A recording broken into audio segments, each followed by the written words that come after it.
Cerita mistis pendakian Gunung Slamet via Dipajaya. Cerita ini Kang Idad ambil dari cerita Mbak Fidha Riani pada artikelnya pada tahun 2017. Awal rencana pendakian Mbak Fidha Riani beserta temannya berawal dari rencana pendakian yang sudah lama aku rencanakan bersama Mas Gale, kakak kelasku dulu saat SMA. Meskipun pada awalnya bingung hendak mendaki kemana, akhirnya Mas Gale mengajakku mendaki Gunung Slamet lewat jalur baru, jalur Dipajaya, yang berada di Kecamatan Pulosari, Kabupaten Pemalang. Mas Gale tahu jalur ini karena dia orang asli Pemalang, Jawa Tengah. Rumahnya di daerah Semingkir, tidak jauh dari Gunung Slamet dan juga rumah Mbak Putriku. Mas Gale memutuskan untuk membuat grup chat pendakian untuk memudahkan kami berkoordinasi, karena selain kami akhirnya ada beberapa tambahan personel yang akan berangkat bersama kami. Dari grup chat ini saya akhirnya kenal dengan dan bertemu dengan Mas Handri, Mas Seno, Mas Maston, dan Mas Kiki. Dari yang awalnya tidak saling kenal akhirnya jadi teman akrab, bahkan jadi tim pendakian yang sangat solid. Aku juga mengajak dua orang terdekatku untuk ikut pendakian ini, Vincent dan Hari. Rupanya Vincent dan Hari sangat antusias ikut pendakian ini, sekaligus untuk mengisi hari libur Natal dan Tahun Baru yang panjang. Hari dan Mas Seno adalah pendaki pemula. Mereka sama sekali belum pernah mendaki gunung, namun teman-temanku sangat welcome sekali pada mereka, bahkan malah senang karena bisa menambah teman. Jumat tanggal 21 Desember 2018 jam 8 malam, kami sudah berkumpul di satu titik poin di Cilandak Town Square untuk selanjutnya akan dijemput dengan travel. Namun karena macet yang panjang, kami pun harus menunggu 1,5 jam sampai akhirnya travel tiba di Cilandak menjemput kami. Kami naik mobil Luxio dengan di luar dugaan sang sopir travel memuat penumpang lain bersama kami, sehingga total ada 10 orang bersama kami. Suasana desak-desakan membuat kami bete. Belum lagi sang sopir membawa kami melalui jalan yang macet panjang, yaitu Jalan Bekasi Cibitung. Jam 3 waktu Indonesia Barat, kami baru masuk tol Cipali. 3,5 jam kami bermacet-macetan di tengah suasana desak-desakan. Rasanya tulang kami remuk semua. Jam 5 kami masuk tol Brexit, hingga akhirnya kami tiba di rumah Mas Gale jam 9.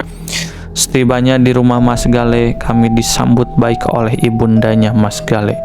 Ibu sudah menyiapkan kami sarapan, teh, kopi, jahe panas. Wah, rezeki anak soleh ya. Anggap saja semuanya laki-laki. Meskipun dalam setiap pendakianku aku selalu menjadi perempuan satu-satunya. Setelah kami selesai menumpang mandi, sarapan, pembagian muatan, dan packing ulang, kami pun dikenalkan dengan Mas Maston, sahabat dari Mas Gale, orang asli Pemalang. Walaupun aku perempuan sendiri, tapi muatan keril tak pernah pilih-pilih. Aku memang selalu membiasakan diri untuk tidak manja dan tidak ingin diistimewakan. Selesai beres, kami langsung berangkat menggunakan mobil pick up yang sudah disewa Mas Gale dari teman SMA-nya dulu. Betapa bahagianya aku dan teman-teman naik mobil pick up. Jarang-jarang kami naik seperti ini. Kami mampir sebentar di Pasar Randu Dongkal untuk membeli perlengkapan yang kurang, lalu melanjutkan kembali perjalanan menuju desa Pulosari.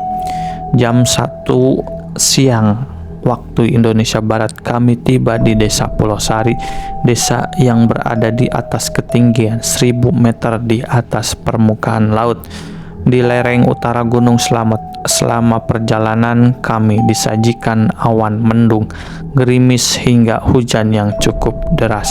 Sampai di tengah perjalanan ternyata mobil pick up tidak bisa naik ke atas karena beberapa bagian jalan sedang ada perbaikan, diaspal ulang dengan tujuan memudahkan para pendaki yang hendak menuju base camp di Pajaya. Akhirnya mau tidak mau kami harus turun di persimpangan dan selanjutnya kami berjalan kaki sekitar 20 menit. Dengan keadaan jalan yang terus menanjak, mata kami disuguhkan pemandangan yang luar biasa indahnya. Sawah hijau, ladang sayur mayur, rumah-rumah warga, serta peternakan warga. Perlahan kabut pun turun dan sepanjang jalan yang kami lalui tertutup kabut yang cukup tebal. Udara dingin pun semakin terasa. Aku yang sudah kelelahan di mobil travel tak sanggup berjalan. Saat itu aku berpikir jika harus kulanjutkan berjalan maka aku akan tidak kuat melanjutkan pendakian. Rezeki tak lari kemana, ada seseorang pemuda menawarkan jasanya untuk memberiku tumpangan sampai base camp di Pajaya. Sesampainya di base camp, suasana ramai para pendaki sangat terasa. Aku pun berkenalan dengan Mas Syamsul, ranger yang bertugas di base camp di Pajaya. Ini adalah pendakianku yang kedua di Gunung Slamet. Setelah sebelumnya aku pernah mendaki gunung ini melalui jalur Belambangan. Namun saat itu tidak sampai puncak karena aku dan teman-teman harus digempur badai serta kabut tebal. Kami pun memilih untuk turun menyelamatkan diri daripada memaksakan ego untuk tetap mendaki. Registrasi kami lakukan dengan biaya pada tahun itu 15.000 per orang, melengkapi administrasi dan meninggalkan jaminan KTP asli milik Mas Gale. Jam 14.30 waktu Indonesia Barat kami menunaikan sholat zuhur terlebih dahulu, barulah melanjutkan pendakian. Tiba di Gapura Selamat Datang, kami melakukan doa bersama dan diakhiri dengan tos al-loyim gambreng khas kami serta foto-foto sebentar. Lalu kami memulai mendaki melewati sawah, ladang, dan peternakan warga. Lalu masuk ke dalam hutan pinus yang sudah diubah menjadi arena permainan seperti rumah pohon, jembatan tali, flying fox, serta ada camp area untuk mereka yang tak ingin mendaki namun ingin merasakan camping. Tempat ini disebut wisata Bukit Melogi Cinta karena desa ini sudah berada di atas ketinggian lebih dari 1000 meter di atas permukaan laut. Maka keindahan pemandangan yang sangat luar biasa sudah bisa terlihat, bahkan awan yang berarah dan pemandangan Gunung Sumbing Sindoro sudah bisa dinikmati tanpa harus lelah mendaki sampai puncak. Setelah melewati hutan pinus, kami disuguhi trek yang mulai menanjak menuju pos 1, pos 2, dan pos-pos pendakian selanjutnya. Sekitar jam 16 waktu Indonesia Barat, kami tiba di pos 1 dengan lahan yang sudah landai. Kami memutuskan untuk mengisi perut dengan makan nasi menggono dengan gorengan tempe yang sudah dibungkus sebelum pendakian. Seperti biasa, kami mencampur 5 nasi bungkus menjadi satu dalam satu tempat dan menyantapnya bersama.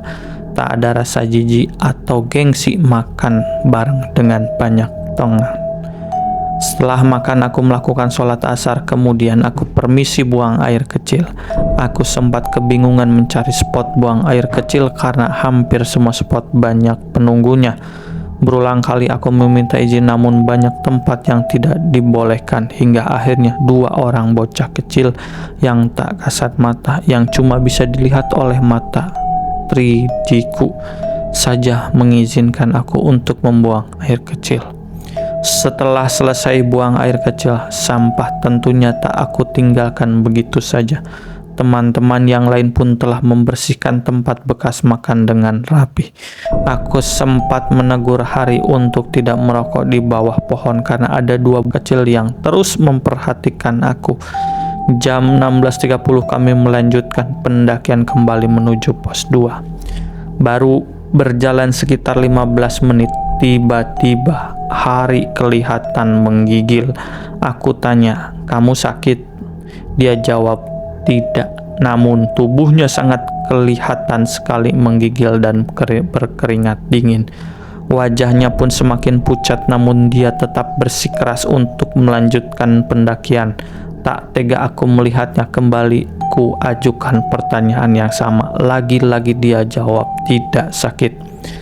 Tapi aku sangat bingung kenapa tidak sakit tapi bisa berkeringat dingin dan menggigil. Padahal saat itu cuaca pun belum berkabut dan belum terasa dingin sama sekali.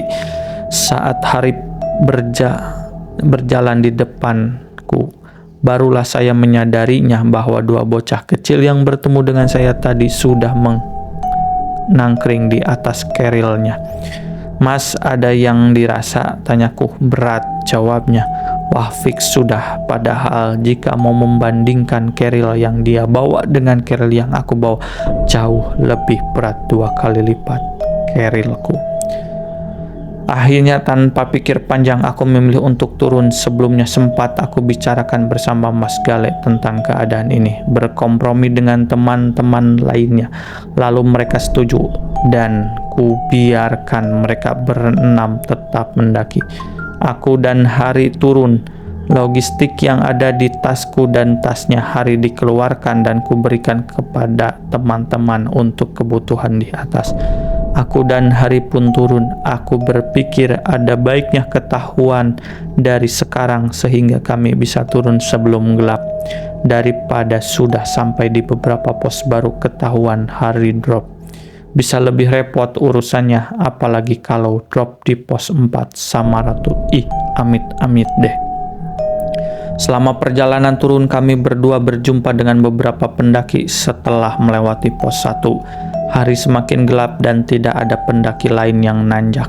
Tinggallah kami berdua. Hari sudah merasa ketakutan karena terdengar suara gaduh langkah yang sangat banyak.